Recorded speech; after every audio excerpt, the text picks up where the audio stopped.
Hi friends, எல்லாருக்கும் வணக்கம். இது தனிகா சமையல் யூடியூப் வலைத்தளம்.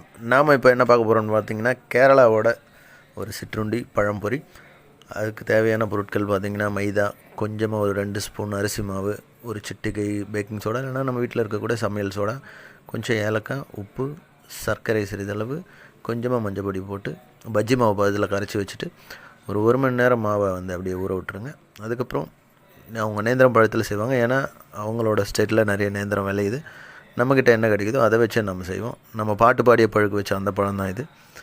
ஸோ அதில் நான் சில பழங்களை தேர்ந்தெடுத்து ஸ்லைஸாக பண்ணி, ரொம்ப மெலிசாக போடக்கூடாது, கொஞ்சம் திக்காக போடணும். பஜ்ஜி மாவுலேயும் பதத்துலேயே துவச்சி எடுத்து சுட்டோம்னா பழம்பொரி தயார். Of Kerala. Tell us what you love about Kerala and your favorite food. I am from Kerala. I know your mom is from Kerala. Like both in Palakkad. எனக்கு ரொம்பவே பிடிக்கும். I can eat anything there. Even in fact now நான் அந்த சாதம் சாப்பிடும்போது நான் அந்த குண்டு சாதம் தான் சாப்பிடுவேன். Red rice. எனக்கு ரொம்ப பிடிக்கும். and எனக்கு அந்த பழம் பிடிக்கும். அந்த boiled banana என்ன அது பழம்பொரி. பழம்பொரி. அது எனக்கு ரொம்ப எனக்கு ரொம்ப எல்லாமே பிடிக்கும். I love. பேர் சொல்ல தெரியாது. ஆனா வாயில நுழைஞ்சிடும். You are the Omina Penne of Kerala.